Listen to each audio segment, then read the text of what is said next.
जो लोग मेरे इस चैनल पर नए हैं या फिर मेरा ये वीडियो किसी और सोशल मीडिया प्लेटफॉर्म पर देख रहे हैं, वो मेरा YouTube channel political Tamasha with doctor Arshi को सब्सक्राइब करके वहां पे लगी बेल आइकॉन को जरूर दबा दें, ताकि आपको हमारे आने वाले हर वीडियो की अपडेट्स मिलती रहे। और दोस्तों, अगर आपको हमारा काम पसंद आता है, हमारे वीडियोस पसंद आते हैं, तो www.patreon.com/dr अर्शी खान पर जाकर डोनेट करके आप हमारे काम को सपोर्ट कर सकते हैं। तो चलिए आज के सियासी तमाशे के सफर को शुरू करते हैं।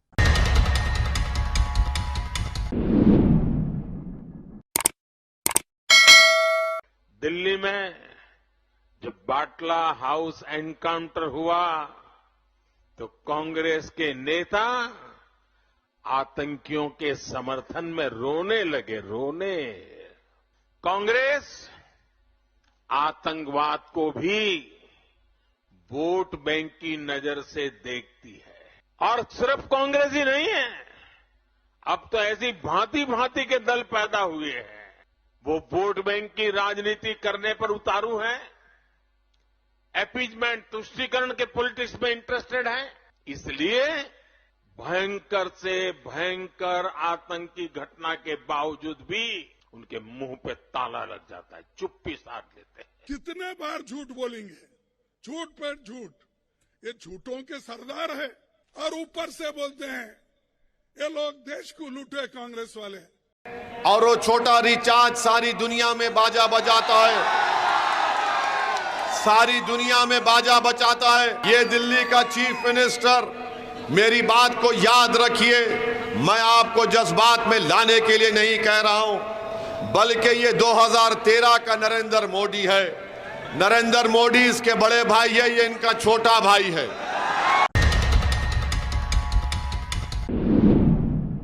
तमाम जानकार पिछले कुछ सालों से ये बात बार बार दोहराते रहे हैं कि भारत में ऑर्गेनाइज्ड लूट का खेल चल रहा है और नोटबंदी भी इसी तमाशे का न सिर्फ हिस्सा थी, बल्कि इंडियन इकोनॉमी को तबाह करने की साजिश थी और एक बेहद बड़ा घोटाला भी था।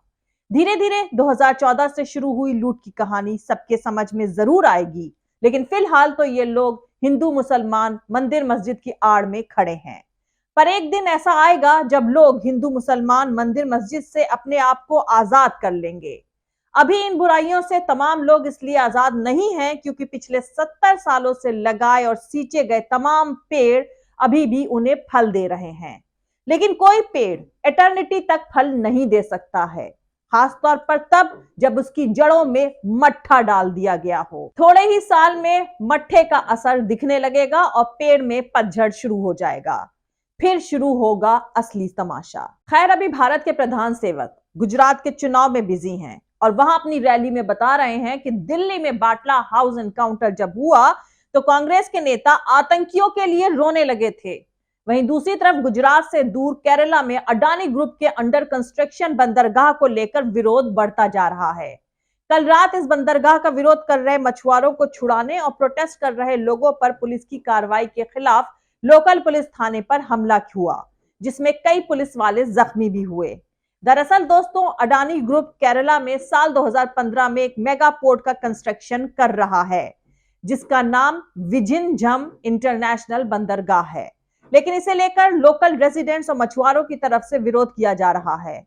इन दोनों पार्टी का मानना है कि बंदरगाह बनने से उनकी जिंदगी पर असर पड़ने के साथ साथ कोस्टल इरोजन भी हो जाएगा। ये लोग मांग कर रहे हैं कि सरकार कंस्ट्रक्शन के काम पर रोक लगाकर बंदरगाह की वजह से मेरीन इकोसिस्टम पर पड़ने वाले असर की इंडिपेंडेंट ढंग से स्टडी कराए।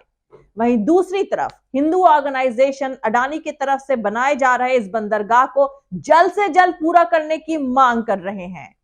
हालांकि अडानी ग्रुप का दावा है कि उनका यह प्रोजेक्ट पूरी तरह से रूल्स के मुताबिक है और आईआईटी जैसे बड़े इंस्टीट्यूशंस ने इसकी वजह से कोस्टल इरोजन होने की बात को नकारा है।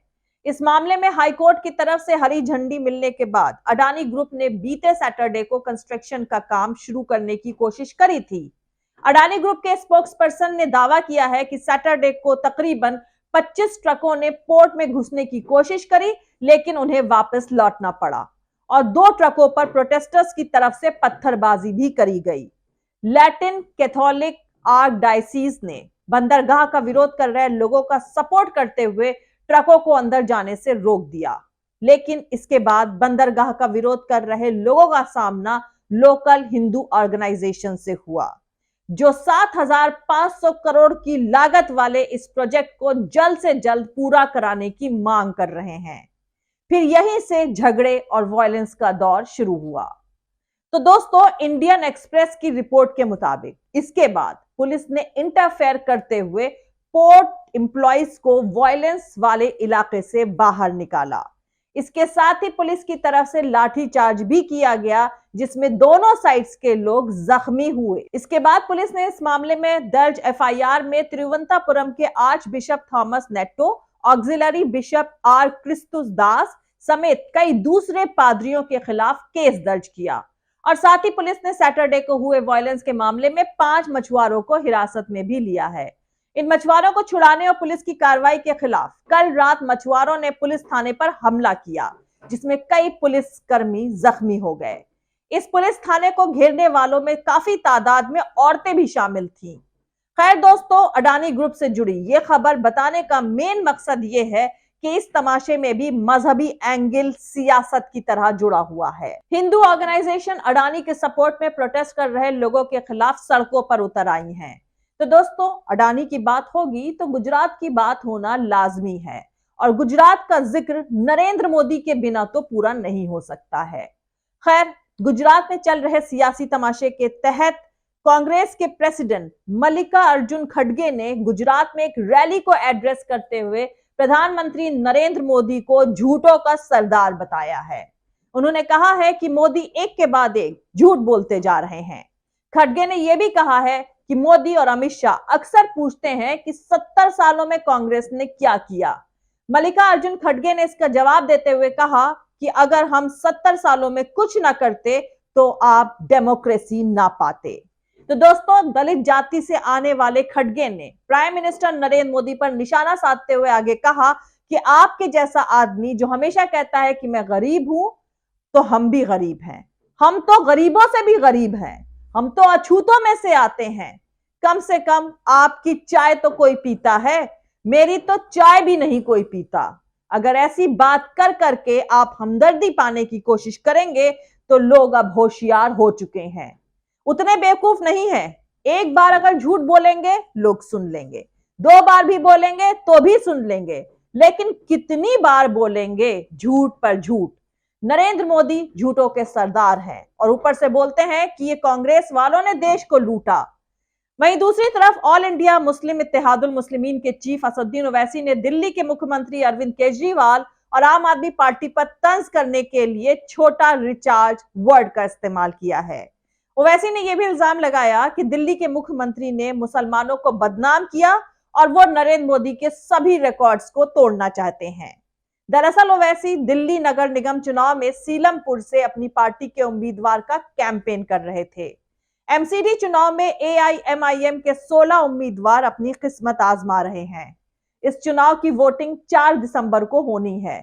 इस दौरान ओवैसी ने यह भी कहा कि जब लोग कोरोना से परेशान थे, हॉस्पिटल में बेड और ऑक्सीजन के लिए भटक रहे थे, तो दिल्ली के मुख्यमंत्री जहर उगल रहे थे और कह रहे थे कि कोरोना वायरस तबलीगी जमात की वजह से फैल रहा है। दिल्ली में कोरोना की लिस्ट में तबलीगी जमात के लिए अलग से कॉलम बनाकर उन्हें सुपर स्प्रेडर कहा गया। पूरे देश ने मुसलमानों पर शक करना शुरू कर दिया, नफरत बढ़ी और बहुत से लोगों पर हमले हुए। इसके लिए दिल्ली के मुख्यमंत्री जिम्मेदार हैं। ओवैसी ने आगे कहा कि 2020 के दिल्ली दंगों में घर जले और लोग मारे गए।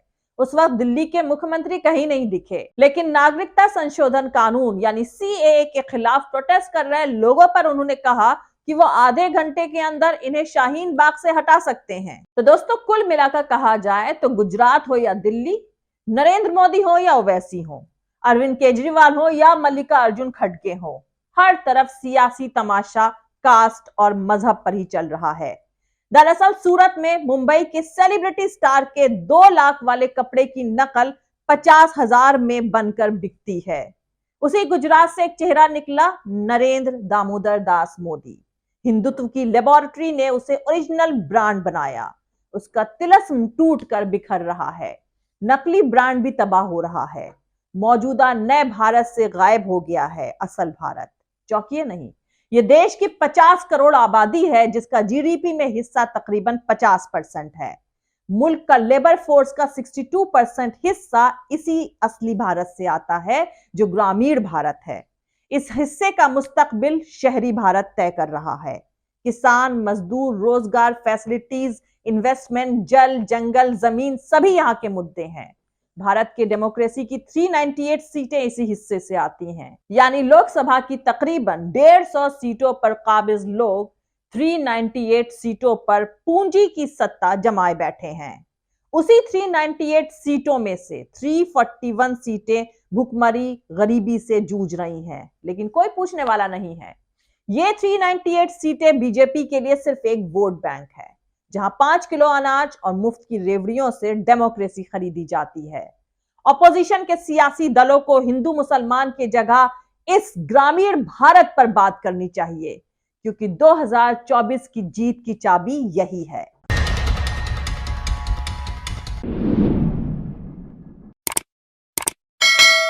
तो दोस्तों, मिलते हैं अगले वीडियो में किसी दूसरे नए सियासी तमाशे के साथ। जय हिंद, सत्यमेव जयते, अल्लाह हाफिज। दोस्तों, हमारा पूरा वीडियो और दूसरे और वीडियोस देखने के लिए हमारा YouTube channel political Tamasha with doctor Arshi को सब्सक्राइब करके वहां पे लगी बेल आइकॉन को जरूर दबा दें, ताकि आपको हमारे आने वाले हर वीडियो की अपडेट्स मिलती रहे। और दोस्तों, अगर आपको हमारा काम पसंद आता है, हमारे वीडियोस पसंद आते हैं, तो www.patreon.com/dr अर्शी खान पर जाकर डोनेट करके आप हमारे काम को सपोर्ट कर सकते हैं।